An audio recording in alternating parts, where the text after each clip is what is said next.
Hey everybody, D Amazing here, bringing a review of the Robot Spirits Gypsy Avenger from the Pacific Rim Uprising movie and the new upcoming Robot Spirits line. So let's get started. All in all, I got to do the touch and try with this back at New York Comic Con, and I was blown away by it. And even now, I have it in hand, and I'm still blown away by how nice it is. This is one of those things where it's really cool because you're getting this figure at a $25-$30 rate to pretty much give you a tiny, cool robot. So let's jump into it, really. First thing I usually cover is articulation, but the one thing I want to cover is people are worried about whether or not they should get this figure because it's $30. Now, as far as the details go, I really like it.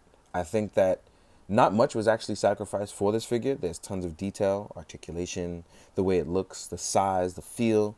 Everything about it is really, really nice. And I'm not even a picky guy, but when something's wrong, something is wrong. But overall, this is dope. I mean, you may not get as much detail as a highly articulated Solar Chogokin, or some people even prefer the NECA stuff.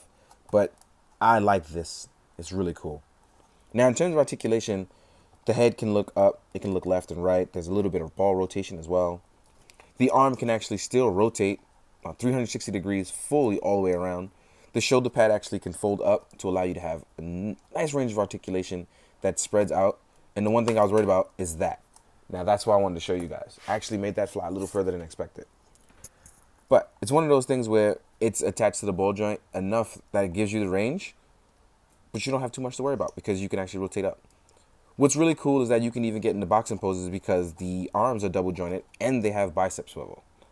So you can actually do this and defend yourself from oncoming attacks.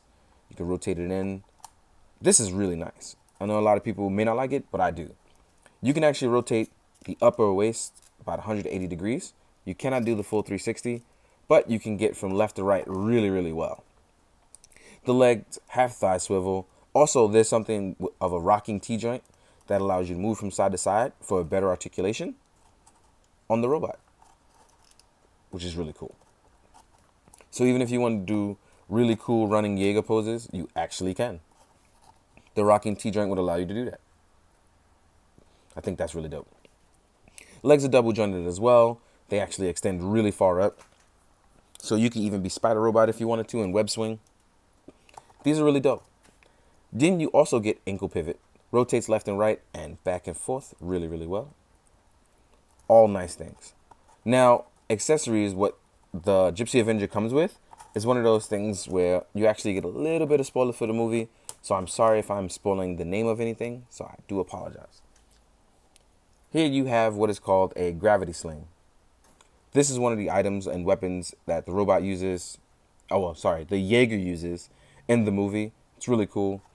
Real quick, what you're going to do is you're actually going to pop this arm right into piece. And it seems like it's a little tough, so don't worry about it. It's supposed to be, but you can pull it out, no worries.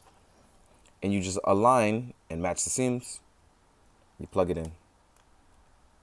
If you feel like you're having some trouble plugging it in, don't force it too hard. What you can do is you can just use some hot water to heat it up. But real quick, I want to talk about how the gravity sling looks really cool. I don't know what it does. Maybe it pulls in its foes. Maybe it shoots them away.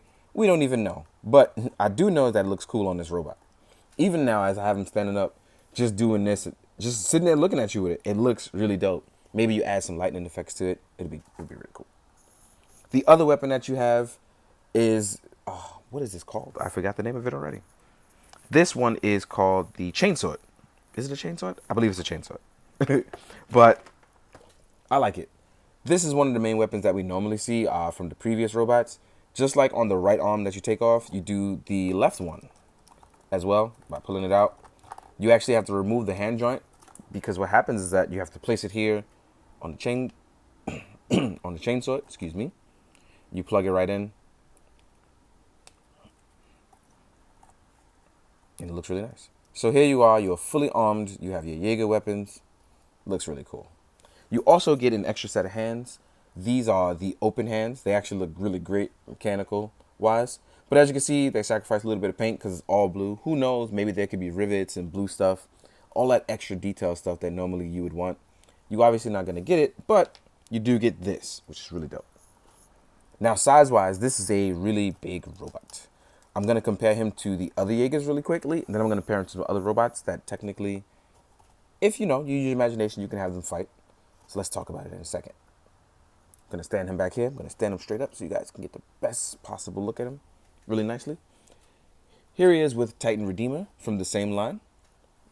And here he is with, where'd he go? The Phoenix Bracer. As you can see, he's clearly still taller than both of these guys. But they all look really good together. I like them a lot. I'm going to review them as well. But I want to make sure you guys see what he's like size-wise with them. Here he is next to a high-grade 1144 Camphor. Oop, and I dropped the piece. This is a model kit from Bandai as well. I figured I would want to compare him to other robots so you guys can see what's going on. He pretty much towers over the Camphor. It's ridiculous. And then next up, we have a Robot Spirits New Gundam, which, again, he's one of the bigger robots than you see, and the Gypsy Avenger clearly still towers over him. He makes him look small and weak.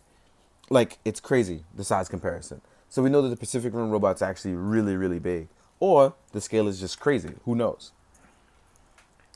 And just to use our imagination, here he is next to SH Figuarts Ultraman and Balton.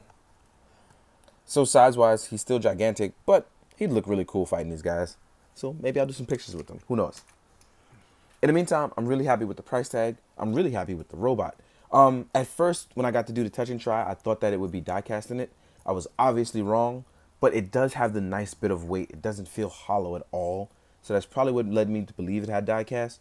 But all in all, very happy with it. You guys should definitely check these out. Check out the movie. Make sure you pick up the toys and support the lines. One more thing I want to add that I forgot during the review is that on the backhand side, there is actually a spot for you to place a Tamashii stage by gently removing this back piece right here in the back. And you can actually, where's the stand? Whoop, here we go. Can use stage act 4 or 5 pretty much on his backhand side to plug in and use them to hold up for aerial poses and things like that. In the meantime, guys, I hope you enjoyed. I hope you enjoyed the photos at the end. Most of all, I hope you do good, be good, drink your water, guys. Later.